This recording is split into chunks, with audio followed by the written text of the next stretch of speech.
Jamie does. She doesn't count. She. Are we ready? Y'all are on.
Take a second to get. So the.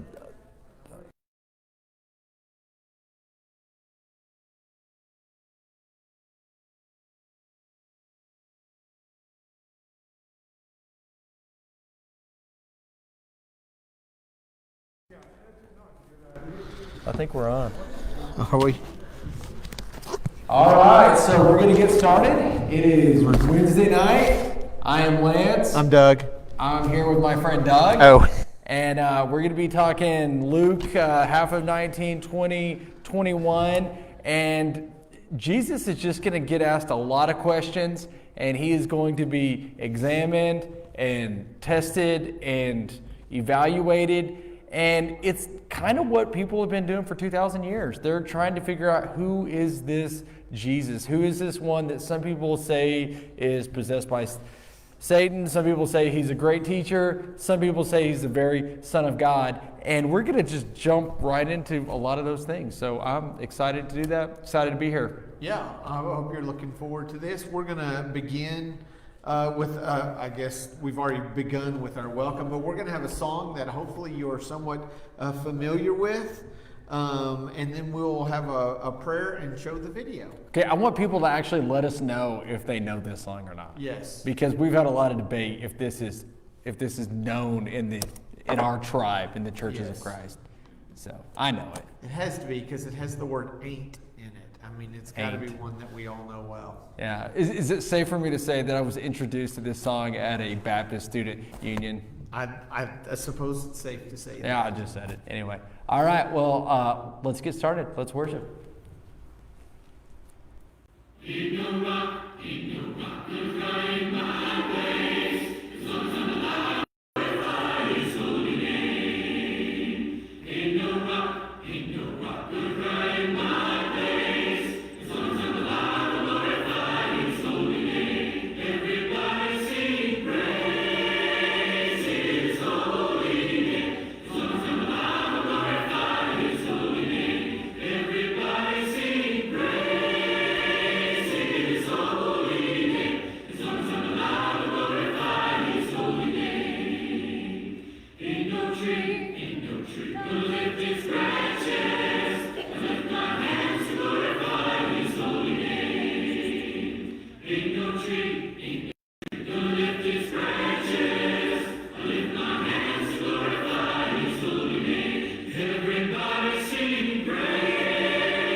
Let's pray.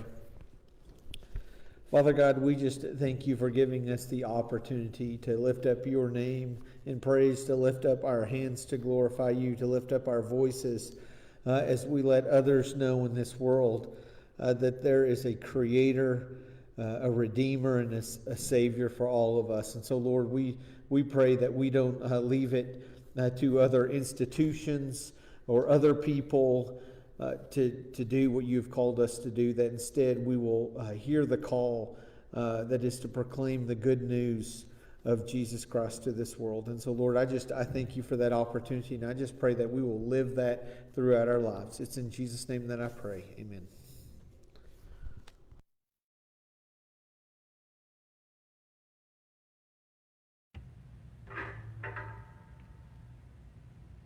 So we're walking through the Gospel of Luke, and we've reached the end of Jesus' long road trip to Jerusalem. He's arrived.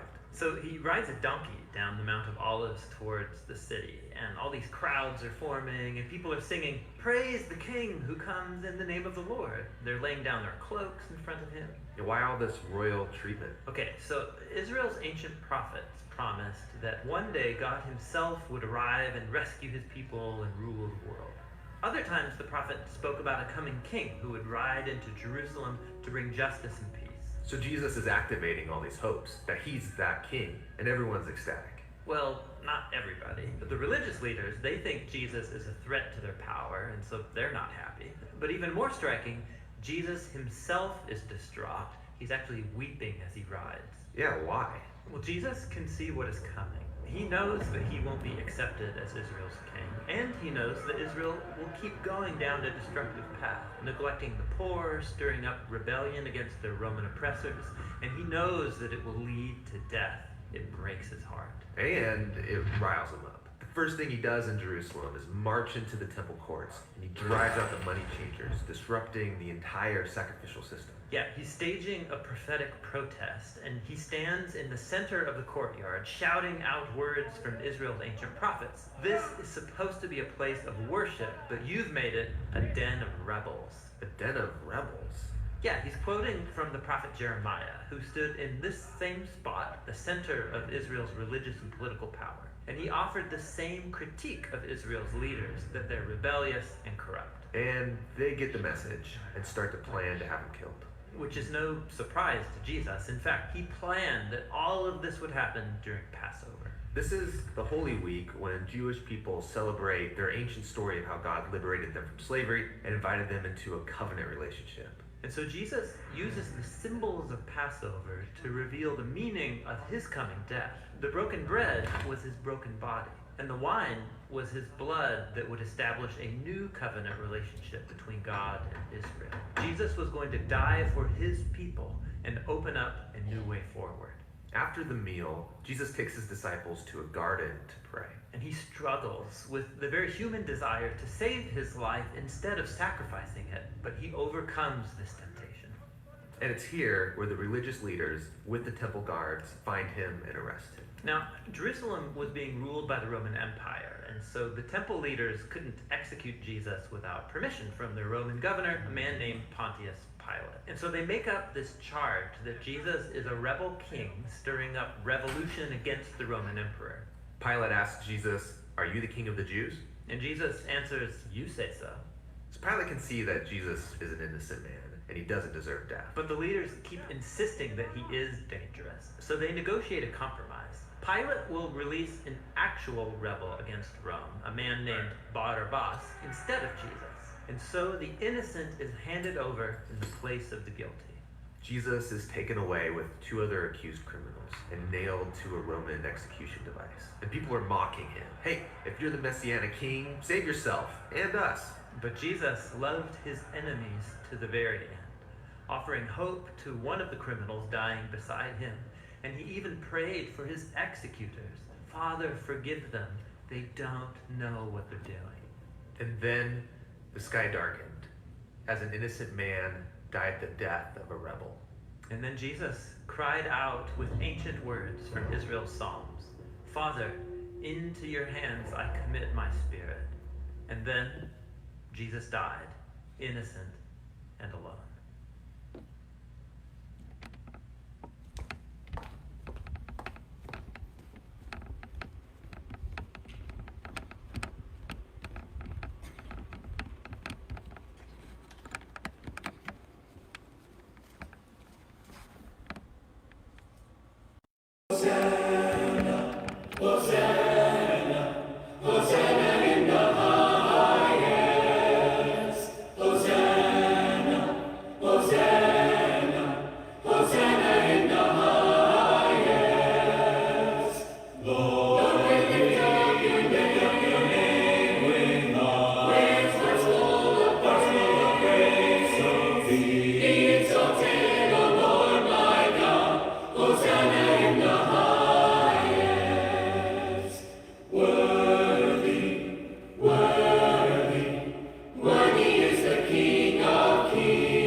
Do you ever have a day that just doesn't pay off with the promise you think it's going to pay off for? Every day I walk into the office and see you. Wow, that was a softball. Yes, thank you for that one. I had like high school prom, right? Like back in our day, we had to rent a tuxedo, and I don't know what kids do now. But prom is never worth the cost and the expense and the drama and the pictures.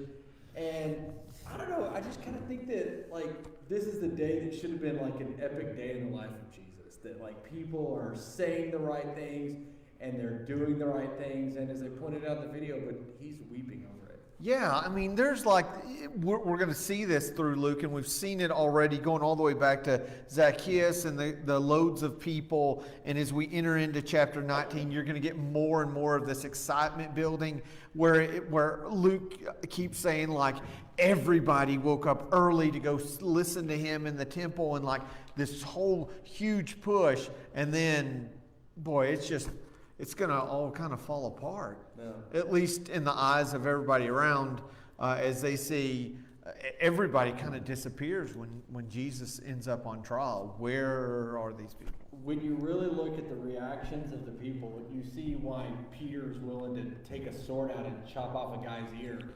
He thinks it's about to happen. Whoa. How do you know it's Peter? Luke does not say it's Peter. Okay, but I can read. You can read. John says it's Peter. And we'll probably get to this later, but I love this. We sat and probably spent 20 minutes in one of my classes in college talking about, the whole idea of pulling out the sword, and it was Peter, and Peter had to be left-handed because he cut off the right ear of Malchus. And so if you're it was just kind of, I just thought it was interesting. I just wanted to catch you in that, but you knew. Interesting, too, is how Jesus comes up with his ride to go to Jerusalem. He's like, hey, just send some people in and go get the donkey colt. Yes. What are we doing wrong? That's embarrassing. Nobody heard anything you said. Nope, I'm working. Everything I said was brilliant for you at home. Yes. Okay. Okay. Thank you, Jamie. No, so he sends some disciples in and says, go find a colt that's tied up. And if they ask, how come you're taking it? Say, the teacher needs it. Yeah, this is where Hertz got their idea from to start renting vehicles, is from this right here. It's just, hey, we need to borrow this. And Jesus is going to do a lot of this. It's not going to be the only time he sends people ahead and say, hey, I need you to do something for me. This is going to happen a little bit later on when he gets ready for the Passover. There's a guy carrying a pitcher of water, right? Yeah, That's going to come later. Just follow him. He'll tell you where to go. And so he sends him ahead, and there's some scholars that have made a big deal about the colt. And the reason why is Zechariah, 500 years before then, prophesies that the Messiah is going to come in on a donkey colt. Yes. David sets it up where Solomon comes in on a donkey colt. Jesus, being the ultimate son of David, needs to ride in on a donkey colt. I've kind of made a lot of that story, but theologically, this is kind of a big deal, that it's a sign of peace, that he's not coming in on a war horse. And so Jesus is going to ride in on this donkey colt. Donkey colt. And for those, I actually had to look this up because I'm a city slicker and didn't know, but a colt is a male donkey, right? And a young one. A young one. So yeah, because that's how you get a colt. I would have thought that a colt would have been some kind of horse, and maybe it is. But it's case, a young. It means this was a donkey. Zechariah 9:9 talks about this, and even this is a big deal. Even later on, he's not going to be the only king who's going to enter the town on a colt. This is like representative of what a king would do. And so that's why there's so much hype and so much excitement about this, is that this is our king. And there is a crowd there, and the Bible Project depicts a rather large crowd. We don't get any sense of numbers, and I'm real curious. Was this a small group of people? How many people were throwing down their cloaks and getting the palm branches out? We won't ever know. But based on everything that's happened prior to this point, like the popularity of Jesus was getting really big. Yeah. Well, and this was culturally something that at least it happened at least one time before that we know of. That Jehu, that when he rides into town, people throw down their cloaks. Jehu? Yeah, I'm not going to fall for that one. 2 Kings, I believe. But That was funny. so I guess there's two ways to read this. To read it as like completely extraordinary, which it was, but maybe not for the reasons why we think. That the chanting and the throwing down of cloaks and some of the language that they're using, it's language that they had used before, just maybe at a different feast. And I totally thought that I knew something that you didn't know. And Doug and I talked so little about tonight's lesson, but I came in and was like, did you know that this is from Sukkoth or the Feast of Booths? And he's like, yeah, Lance, I preached about that kind of recently. So And that I'm not reminded me confused of going two in that. things. One, it reminded me of I knew that, but I had forgotten that point. But it also pointed out that he doesn't listen to my sermons. So, No, that's true. you know, for those of you who also find yourselves falling asleep on Sunday morning, you know, you're with a good lot. And so he's riding a donkey colt. It's been done before, but it's important. The crowds are throwing down their cloaks. It's been done before, but it's important.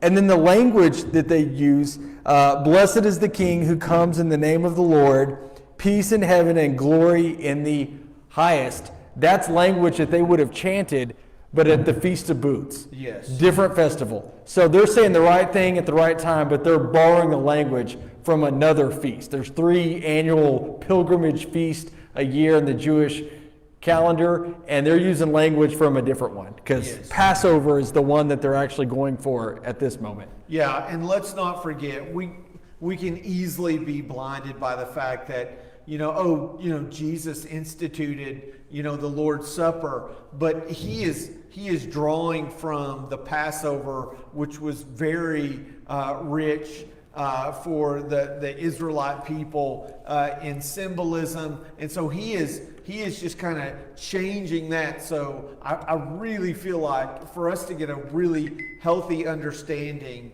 of the Lord's Supper, we need to remember that the backdrop is the Passover feast that they are partaking in. And so in all this, Jesus is doing a reframe. He's taking all of these cultural and religious things and he's reinterpreting them in light of who he is, the Messiah. Yes. And so this story is just rich. But I just want to point out that this language that they're borrowing, what Hosanna means, God, come and save us. And so the Jews are asking for the right thing. They're saying, God, save us. They want to be saved from Rome. They want to be saved from their sins. And they want blood spilled. They want it to be Rome's blood to be spilled. And they want to be set free. They don't realize that it's Jesus' blood is the blood that's going to be spilled for them to be set free. Yeah. And that's what's going to lead to this conflict, is the Pharisees are going to come to Jesus and say, you need to tell them to be quiet. Yeah, they understood this messianic reference to the palm trees and the colt, and then blessed is he who comes in the name of the Lord. What I do think is interesting about this is that there is a cry for peace when they say peace in heaven and glory in the highest. And that's about the opposite of what's going to happen. I mean, Jesus is about to, I'll use this phrase very loosely, but he's about to wreck shop when he gets to the temple, and from there's going to be less and less peace in the coming chapters of Luke. And even in the parables that Jesus is going to tell, there is violence, there's bloodshed, there's not a lot of peace being displayed, even though that's what they're saying. Like you said, they're not necessarily calling for peace. They want blood. They just don't expect it to be Jesus's. I like the fact that you pointed out that the Pharisees and the teachers of the law completely understood what's going on. And that's why they say, tell your disciples to stop. And that's when Jesus says the famous line, if they keep quiet, the stones will cry out. And that's why that's why I chose that song. That apparently no one else knows. No one here knew. I mean, we don't have to cast a ballot for votings. They say, you vote with your feet. I think our folks here voted with their mouths. They don't know. They were not spreading droplets. They were being responsible. Everybody knows that song and loves it, Doug. I'm sure they do. Ain't No Rock. If you didn't know that song, go home and YouTube it, and it really is a good song. Great message. And so Jesus ends up weeping over the city, and he's going to get into a prophecy about Jerusalem is going to be destroyed. And I think we can kind of skip over that now because we're going to get heavy into that into chapter 21. I think it's a repetition of that. And then you said that when he gets to the temple, he's going to wreck shop. Yeah, but before he does that, he's going to go in, and you mentioned this already, but he's going to weep. And if you've read, which I believe you have, you know the second half of the story. You know what's going to happen next. There's a lot of reasons for Jesus as he's entering into Jerusalem to weep. He can weep for the fact that he's going to be deserted. He can weep for the fact that he's going to be betrayed. He can weep for the fact that he's going to be disowned, that he's going to be beaten, that he's going to be sped upon. Like, there's so many different reasons why he could weep as he enters into Jerusalem. But he doesn't weep for any of those things that we assume he would weep for. He weeps for the people who are going to disown him, for the people who are going to spit upon him, for the people who are going to deny him. And I just think that says so much about Jesus, is that as he's entering in, knowing what's about to happen, he still weeps for the people and the fact that they just don't get it. Yeah, and so he weeps, and then he goes to the temple and purifies the temple, is the language that we sometimes use. That's the Bible word. Drives the money changers out. Yeah. And so I recently read a book. It's called The Forgotten Jesus. It is excellent. It goes into the Hebrew roots. But I learned a lot of history in this book. And so historically and biblically, the high priest was chosen by lot from the Levites. And so ultimately God was choosing who the high priest was by the drawing out of lots. Well, that worked until 175 BC, when the Seleucid Empire took control of Judea. And there's a guy by the name of Jason who just straight up bought the high priest position. And he bought it from a guy named Antiochus Epiphanes. I said it. I practiced all afternoon for that. It paid off. He's the same one who slaughtered the pig on the altar. And so he buys the position. So fast forward to Jesus' lifetime, and a guy by the name of Annas is a Sadducee who buys the high priest position from basically the Roman government. And so he goes and pays cash money for this, and how he gets his money back is he monetizes that. So it was your right to bring in an animal to sacrifice, and the high priest could say, no, that's not what, or not the high priest, just a priest, would have to examine it to make sure that your animal was spotless, that it didn't have a blemish. Yes. And so they would say, doesn't quite pass it. Tell you what, you let us keep this beater goat that you brought us, and we're going to sell you one that passes. Okay? Well, you can figure out what they probably do. They mark the prices up. They give them the one, and then the one they said didn't pass, well, then for the next guy, it passes. It's good enough. And so a poor family could sacrifice a dove. A dove is worth about 5 cents at that time. They would sell it at the temple for a $4 markup. So what's worth 5 cents is now $4.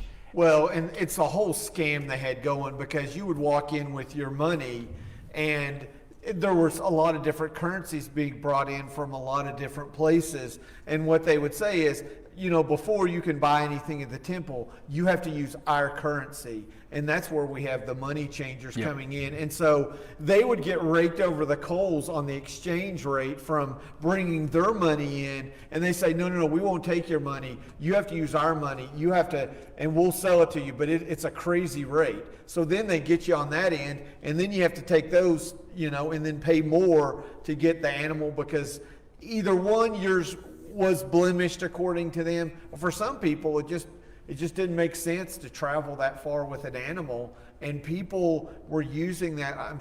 The temple priests were using that as an opportunity to extort money, and that infuriated Jesus. Yeah, I mean, they were being deceitful and wrong and greedy, coming and going. Yes. Every which way. And so they actually called those Annas booths after Annas. And when he had reached his term limit of being the high priest, because the Romans didn't want one person to have power for like too long, he bought it for his son-in-law, Caiaphas. And I just point that out because when you get into the trials of Jesus, both of those guys are going to show up. Yes. But because of this passage right here, we know this. That's why we don't have Coke machines in the church building. That's when growing up, that's like you couldn't have it because then there was change involved, and that's why we were always told you can't have a Coke machine or a vending machine. Yeah, because the lesson should be about integrity and honesty, and don't use religion to exploit people. And instead, we take it and just say, "Well, you can't buy a Coke." Yes. Yeah. Yeah, which you don't like Cokes. Yes, anyway, I do. As long as it's diet. Coke Zero doesn't count. Anyway, all right. And so now, sorry. Nope. Well, I do want to ask this, and maybe you found something because I didn't see this. His quote from Isaiah 56, he says, "My house will be a house of prayer, but you have made it a den of robbers." Jeremiah 7. On the Bible Project, he calls it something else, and I can't even remember. Rebels, maybe? Yeah, like a den of rebels. I listened to their podcast, so I know the answer to Give me this. the I would answer to not this. otherwise know it. So the word that gets translated is robbers, like the thieves that were next to Jesus on the cross. That's the word that were for the political zealots. And my microphone keeps going in and out. Is it me? Is it? Okay, anyway. Is the battery low? I don't know. I'll just keep talking. I don't know. It's fine, probably. If it goes out, if y'all can hear me, then I'll just keep going. So that word was for like raiders that would go down and raid Roman cities. And so they weren't shoplifters. They weren't just thieves. That it was more, they were using thieving, robbing is a political crime against Rome. Okay. And so that's why they say that in the New Testament, in this context, that it's better to translate that as rebel, as in against Rome. Yeah.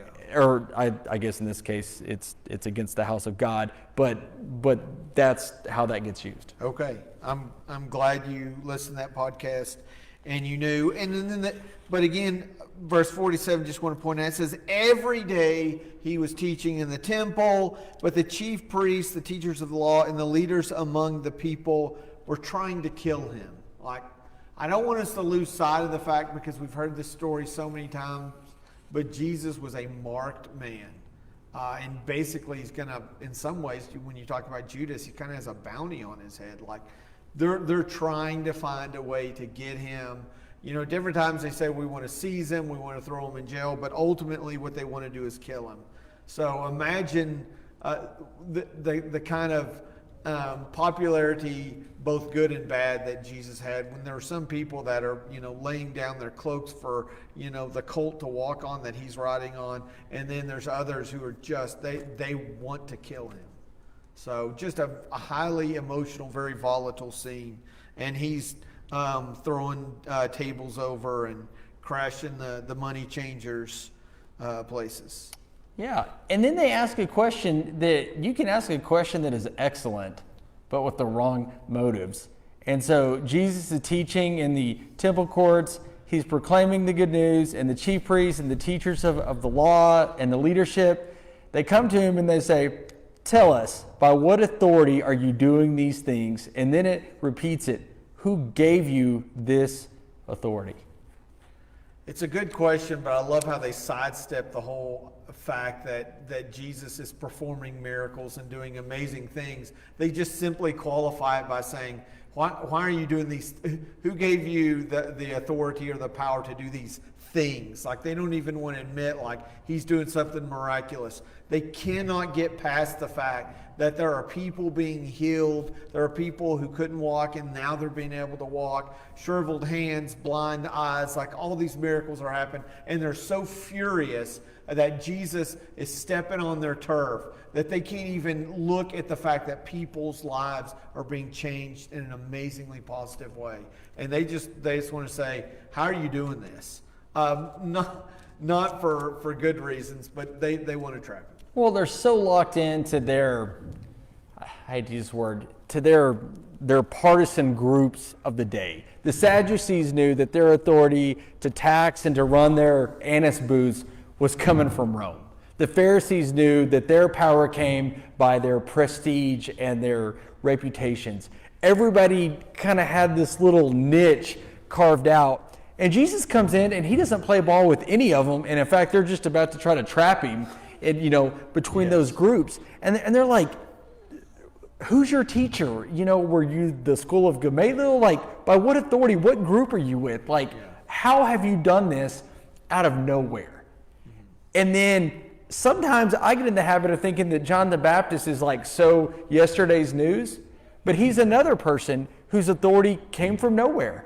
As the son of a priest, he could have went and taught on the steps of the temple and could have had students and could have been given contributions. Instead, he goes out into the wilderness and is kind of a homeless, crazy, wild man. And Jesus says, well, John's authority to baptize, was that from man or is that from God?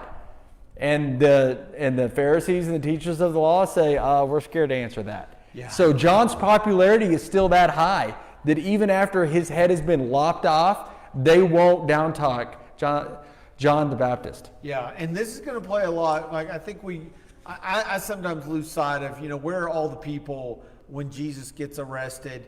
You're going to find out that in a very sneaky way, they go after Jesus at dark, when the crowds are away, when people are sleeping. That's when, in that time of darkness, that's when they're going to go after him, because he still has such a large crowd. And so then he's going to jump into a parable. He asks them a question. They're stumped, and they say, we're not going to answer that question. He says, well, then I'm not going to answer the question, is where my authority comes from. And he's going to give a parable, and I think it's pretty simple for us to figure out who he's talking about. He says, there's a man who planted a vineyard, and you're going to help me out here. That man is going to be God, right? Okay. He planted a vineyard and he rented it to, what's the vineyard represent? Israel, the land. Israel, right? Okay. And then it's going to be rented to some farmers, and those farmers are the religious leaders at that time. And then he's going to go away for a long time, and then the harvest comes, and he's going to send a servant or servants. And who are the servants? They're the prophets, right? And so, it really tracks pretty simply.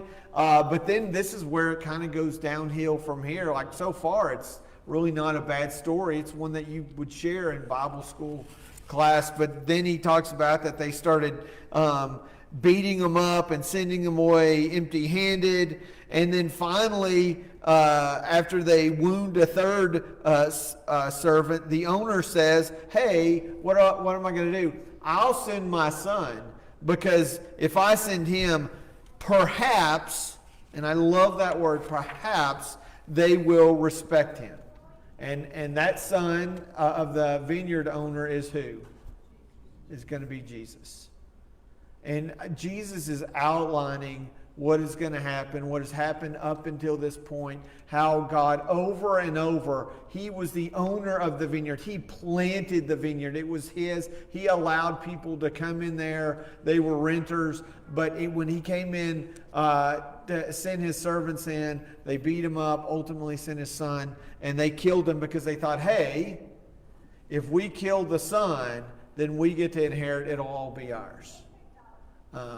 I don't think that's really how it works these days, is it? But their logic is really confusing, but they do it anyway. Squatters' rights, I guess. There's no heir and we're here, so it's ours. Yes.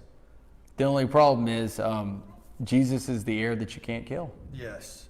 And so I think it's interesting that that the people that are listening to the parable remain silent until Jesus gets to the punishment. And he says, what then will the owner of the vineyards do to them? He will come and kill those tenants and give the vineyards to others. When the people heard this, they said, God forbid. Why didn't they say God forbid when they were killing the prophets and when they killed the son it gets down to the consequences, and then they're like, oh, don't let that happen. Yeah, may this never be. And so they weren't concerned about the evil that they were doing. They were concerned about the consequences. Yes. I think that's kind of telling. Yeah. I'm curious about if they were able to figure out who they were in that parable. There's going to be sometimes they're going to look I at think so, because in 19 it's going to say that they knew he had spoken this parable against them. Yeah, let's see. The teacher's law looked at him to away for arrest him immediately. But I'm curious about the people. When the people heard this, I wonder what role they thought they played in any of this. I don't know. I wonder if they said, hey, maybe they felt like we're the people who've been trying to get away from this form of religion that is oppressive. Yeah. And maybe they saw that too. And so then it's only fitting that you talk about verse 17, because it's one that you've talked about over and over again. I've said it all that I'm going to. 17, Jesus looked directly at them and asked, then what is the meaning of that which is written, the stone the builders rejected has become the cornerstone? And he's talking about himself there, the rejected one, but he is the cornerstone. He is the one which everything is aligned and leveled by. And he says, everyone who falls on that stone will be broken to pieces. And he's saying that for salvation, for life to make sense, to be obedient to God, the only path to that is brokenness. It's not self-righteousness, it's brokenness. We fall on that cornerstone and we're broken to pieces, but we're saved. He says, anyone on whom it falls, talking about the cornerstone, will be crushed. That either you fall on the cornerstone and you're broken and you give up and you submit, or you depend upon your own self-righteousness and that cornerstone is going to fall on you and you're crushed in judgment. There's no way out of life without being broken. You're going to be broken or crushed. You can't get out of it whole. I pray that you fall on the rock. Yes. It's better to be broken on than crushed under. Exactly. So we have these two different groups of people. We have the ones that are generally just referred to previously as the people. Then we have the teachers of the law who they understand what's going on. They're furious about this. And so they're going to send in some spies. And I love how Luke says this, that like they have to pretend to be honest. Like, what kind of life are you living that you have to pretend to be honest? And so they try to trick Jesus. And the question is taxes, because it's something we all love to talk about. It's something that we love to do. We get giddy around April 15th around here, the idea of paying taxes. And certainly that was the case then too, right? Do you know what you call this in politics? This is a wedge issue. A wedge. It's when you take a person and you try to cleave off half of their supporters by pointing out that there's an issue that's out there that you know is going to alienate half of their voters. Yeah. And so you use that wedge. And so there was a group that was the Sadducees that made a lot of money playing ball with Rome. And then there's other groups like your Pharisees and your Essenes and your Zealots that are like, we hate Rome, we want to separate from Rome. And so they're like, okay, we're going to break up this Jesus coalition. We're going to try to trick him into saying something that's going to make half the people hate him. Yeah. And we know how this works out. They say, teacher, is it right to pay taxes or not? And Jesus says, hand me the coin. Whose inscription is on there? Oh, it's Caesar's. Give to Caesar what is Caesar's and give to God what is God's. And yes. And he doesn't fall for the trap. Yeah, and they are astonished by his answer, and they became silent. And I love that. They're like, and the thing is, like, they sat around and thought about this. So they're like, how can we trap him? And they came up with the wedge, right? This is the wedge that we're going to use that is going to alienate half the people from half of Jesus's followers, because they're going to say, no matter what he says, half the people are going to be mad, or a large percentage either way. And so they've planned it out. They've got it figured out. They come in as spies and they kind of schmooze him a little bit, and like, oh, we've got him now. And then he answers, and they're like astonished. They're like, we did not see that coming. And then they had nothing else after that. Jesus being tested, and we've pointed out about the families would bring the ewe lamb or the goat for the sacrifice. And before you could sacrifice it, it had to be examined. And all these questions, Luke is writing these saying, Jesus, the Passover lamb, is being examined. He's being tested. And so all of these different groups are looking at Jesus and they're testing him, and Jesus is passing them all. Yes. He is proving that he is worthy to be the Passover lamb. Yes. But they're not. There's another group that's going to step in, and this is probably not so much as a wedge as they're trying to prove themselves right. You remember the song, I don't want to be a Sadducee? I don't want to be a Sadducee. I knew that you were going to bring that up. I don't want to be. Why don't you want to be a Sadducee? Because They're so Sadducee. Why were the Sadducees sad? Because they didn't believe in the resurrection. And so they come up with this perfect, in their minds, a perfect scenario in which they can prove that the whole idea of resurrection is just silly. And so they said, well, you know, we know from the law that if a man marries and he doesn't have any children and he dies and leaves his wife a widow, then it then becomes the responsibility of the next oldest brother to then marry his wife so that they can continue on that line. But their story goes is that they end up, their hypothetical is there's 7 of them, they all marry, they all die. Then what happens, you know, at the resurrection? Like, there's no way there can be a resurrection because this whole thing. because she can't have 7 husbands. Yeah. And so that disproves the resurrection. And so they basically wanted to get Jesus to say, oh yeah, you're right, there's no resurrection, and then what's going to happen? Oh, and 37, Jesus says, for starters, you're right about the Levite marriage and that system, and Moses did tell the Jews to do that. But what you're wrong about is there is a resurrection. There's just no marriage in the resurrection. That we're going to be like the angels insofar as that we're not married, we're not given into marriage, there's not going to be the birth of children. And so as a happily married man, I'm a little bit bummed about that. But I love what Jesus says in 37. He says, but in the account of the burning bush, even Moses showed that the dead rise. For he calls the Lord the God of Abraham, the God of Isaac, the God of Jacob. He is not the God of the dead, but of the living. For to him all are alive. For to God, all are alive. Everybody in this room has been touched by death. Everybody has lost a person that they love. Everybody has lost a person that we mourn. And Jesus says, to God, all are alive. And that just fills me with so much hope and so much promise. And in 39, it says, some of the teachers of the law said, well said, teacher. I guarantee that it wasn't the Sadducees. No, that it was the group that believes in the resurrection. Yes, it was their opposition who were excited that Jesus had dunked on them. On the Sadducees. On the Sadducees. And they're like, yeah, way to go. And then, of course, the Sadducees and everyone else, no one else dared to ask any more questions. And I think it's important to point out, when you question Jesus, you rarely get the answer that you're looking for. Yeah. And I thought about that, and I think I'm going to just do a little study on my own and just try. How many different times did Jesus ask questions and he give an answer that wasn't the answer that they were looking for? In fact, there's very few times where it seems like people question Jesus and they got the answer that they're looking for. I don't think that I can prove this. I think a lot of times he answers the question they should have asked. Yes. So anyway, it's kind of hard to prove that though, Yeah. but that's in the back of my brain there.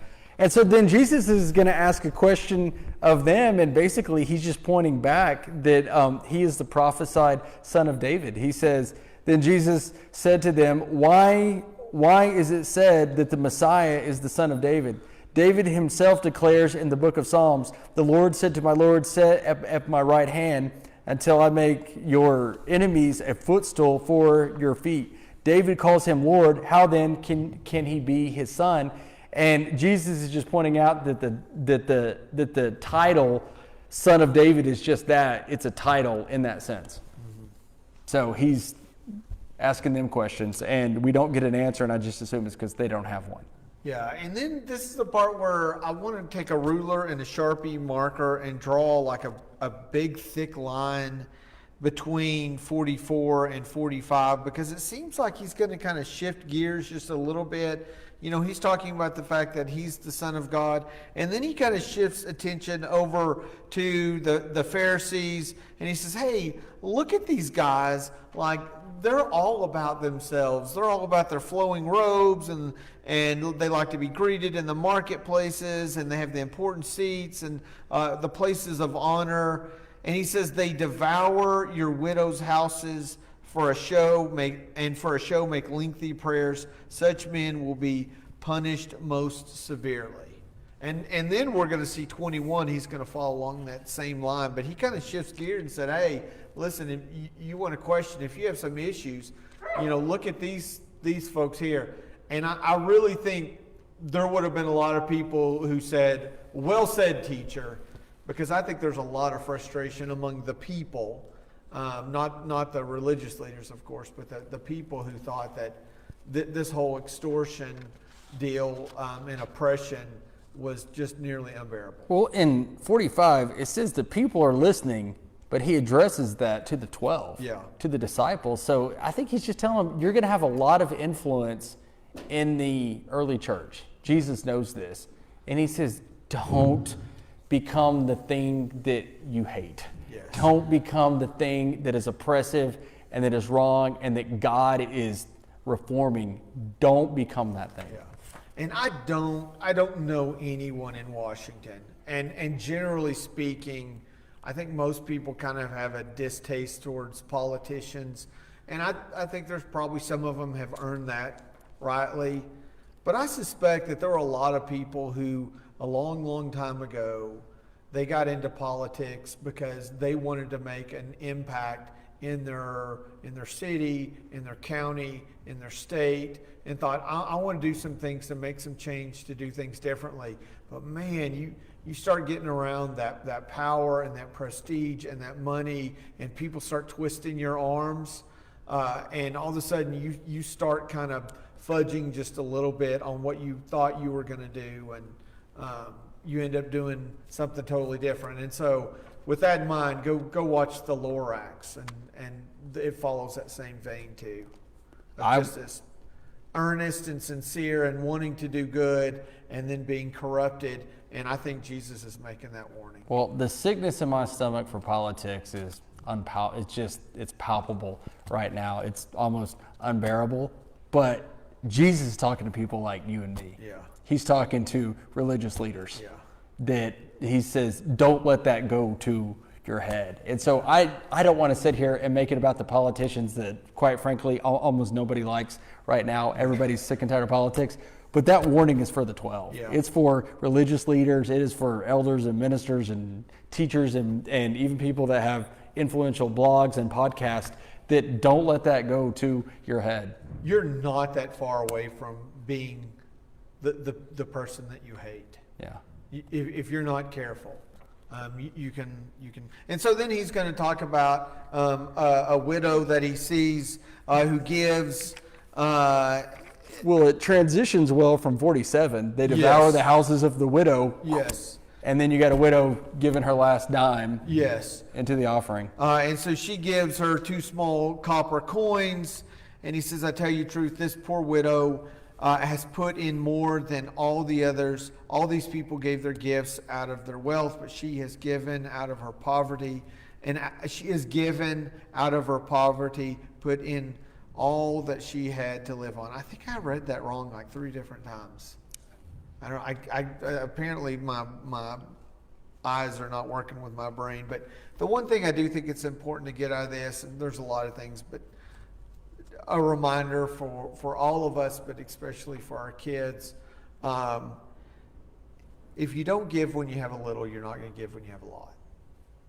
That's just, if you don't give, I've so many people I've talked to, when things get better, when I save up money, when I get this, when I finally get comfortable, then I'll start giving.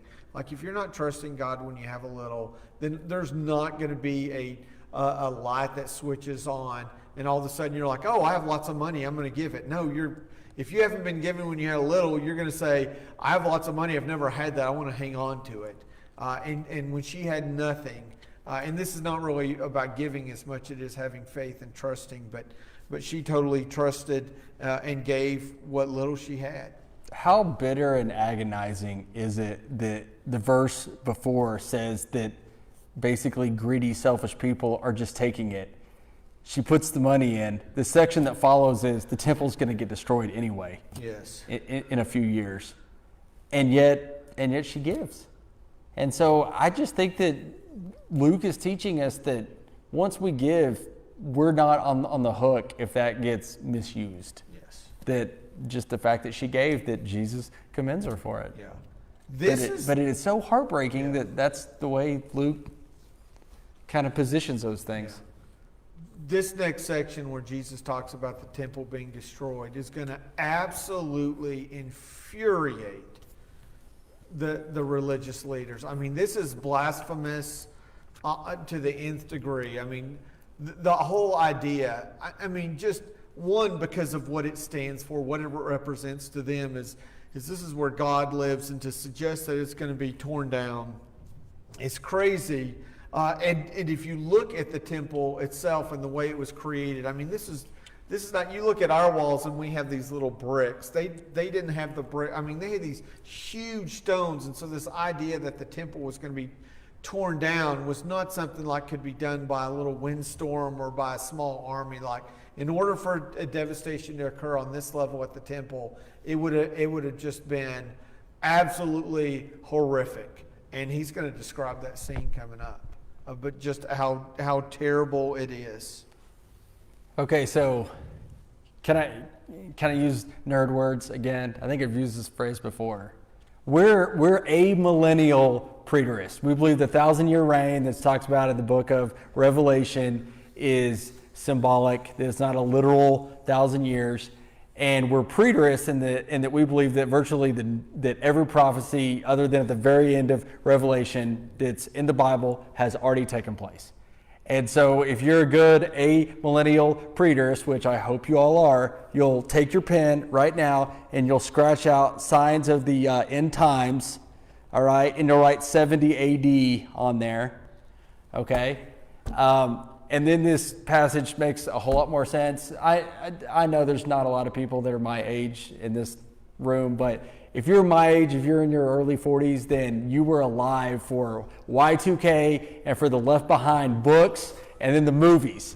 Yeah. And America went through like this millennial rapture, like hysteria, in which people were talking about the 1,000-year reign and the rapture, and Kirk Cameron grew up from Growing Pains, and he started making these terrible B-movie action films that are just unwatchable. He's a very nice man, I'm sure, but those are not good movies, and they're theologically bankrupt.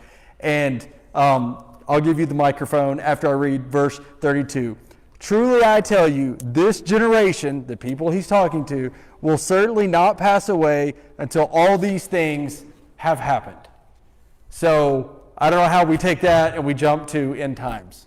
But he says it's going to happen. And if you're a millennial preterist, you believe that it happened in 70 AD when the Romans came in and destroyed Jerusalem. Yeah. They destroyed the temple. Yeah, and if you don't, the issue I have with it is you're going to lose focus on what's going on. And I've always just waved the white flag. And I read the Left Behind You did? series. Yes, all of them?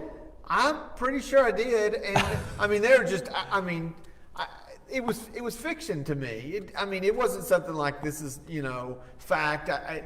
I love the concept of, it's LaHaye and Jenkins. I love the idea that as I read the first book, to me, it reminded me Jesus is coming. Like, now, I was going to rip on you, and then you said that. I'm like, okay. I don't think I don't believe he's coming the way a lot of premillennial believes he's coming. Premillennialism is the belief that he's going to come and set up 1,000-year reign, and there's going to be the mark of the beast. I don't believe any of that. And maybe that happens that way. I have a few really theological problems with that. The biggest of which is it kind of implies that what Jesus planned to do when he came the first time, he wasn't able to do. And so this 1,000-year reign is to do what he wasn't able to do the first time around. And I believe he was able to do exactly what he wanted to do. by allowing himself to be sacrificed on the cross. So the problem I have really with premillennialism is that it can overwhelm people, and all they talk about and think about is all these different signs and what's going to happen next, and we just lose sight. And Jesus says, watch out that you're not deceived. And he's going to say, there's going to be a lot of people, and there's going to be a lot of things that go on, and you're going to think, this is going to be the time, this is going to be the time. And he says, no one knows. And I love this. He says down in verse 14, he says, but make up your mind not to worry. Now, he's going to go on to say, make up your mind not to worry, how to defend yourself. But I want to pull that out of context and just say, that's a perfect verse for all of us. Make up your mind not to worry. Like God is going to be in control. There's some craziness that's going to happen. And Jerusalem is going to be destroyed. And again, why is the destruction of Jerusalem such a big deal for them? What's in Jerusalem? Rhymes with ample. Did you say ample? Ample. Oh, I thought you said ample. No, how do you say ample? The temple, this was the hub of all. This is where God was. God had commanded them to build a temple to these exact specifications. It had been around, it had been destroyed, it had been rebuilt again. This is really a big deal. But now Jesus is coming and the temple is no longer necessary. Well, and it's the fulfillment of the parable of the tenants. Yes. That he's going to give it to somebody else. He is railed against the teachers of the law and the oppression of the poor and the way that they have represented him. And in 70 AD, God is going to say enough is enough, and Rome is going to surround the city for 3.5 years. And you can go back to Deuteronomy 28, 47 through 57, and Moses is going to talk about what's going to happen, that women are going to eat the afterbirth after they give birth to their children, that the siege is going to be that long and that bad. And Jesus says, get out of town, get to the country. It's not going to stop until it's destroyed. Yeah, which really would make just almost no sense at all if you're reading this as a premillennial. You really have to expand your imagination quite a bit to come up with this, and then borrow a lot of language from Revelation, which I also believe is figurative. And so 27 is going to be the one that more pre-millennial people kind of hang their hat. He says, at that time they will see the Son of Man coming in a cloud with power and great glory, talking about when the temple gets sacked and the armies are there. And they say, well, that's the second coming of Christ. That is a symbol and an image of judgment that is going to be used several other times. Jesus is going to say it to Caiaphas. It gets used to Daniel, Isaiah, Revelation, and it's not talking about the literal coming of Christ. That is a symbolic imagery that is used as a sign of judgment. Yeah. And then I just want to close out with, again, I always have thought about this, the last verse of 21, and all the people came early in the morning to hear him at the temple. All the people came early. So, there's just crowds of people. And I think that's important to point out, because right after this, we're going to have, the betrayal of Jesus, the denial of Jesus, and he's going to be arrested, and everybody's going to flee. And it's almost like he went from the multitudes which he fed and healed and they listened to him to they're gone. And he is on the cross, crying out, my God, why have you forsaken me? And so I think it's important to recognize that shift, what he did for us. So that closes out chapter 21 for us. We'll pick up with 22 and 23 next week. The video already covered those chapters, but we knew we wouldn't be able to get through that. So next week we'll be looking at 22 and 23. Lots and lots and lots and lots of information. So I just want to encourage you. I challenge you this week, read Luke 22 and 23 every day this week. It won't take you more than about 10 minutes to read those couple of chapters, but read those and be prepared for next week. So I do want to make one quick announcement real quickly. I got a text from our dear sister Burnell, and I want to make sure I'm telling you correctly. She's been moved. She's in Desert Springs, room 107, and I want to double check because I always get Desert Springs and Desert Garden mixed up, like most people, and just want to double check. Yes, Desert Springs. Unfortunately, though, whereas before she was allowed to have visitors, she's not allowed to have visitors now. So, but just be in prayer for her. And for those of you who have her number, boy, it'd be great if you'd take a moment and give her a quick phone call. If you don't have her number, come and talk to me. And for a small fee, I will give it to you. You can have that. So, anything else? I'm going to go tip things over out there. Oh, I'm trying to charge people to do good. Well, okay, let's pray because we need to after that comment. We'll be dismissed. God, I thank you again for the fact that Jesus was resolutely set on going to Jerusalem so that he might be the Passover lamb for all of us. And so, Lord, as we think about and read through his sacrifice over this coming week, I pray that it will humble us, that it will encourage us, that it will allow us to be reminded not only the sacrifice that he made for us, but also the call that we have to follow Jesus and to be willing to serve others. Lord, thank you again for your son Jesus and all that he has done for us. Lord, lastly, I just want to lift up Burnell and all the folks that we know who are in difficult places, and Helen Sutton's another name.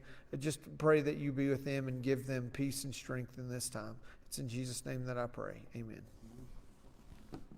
Thank you all for being here. You are dismissed.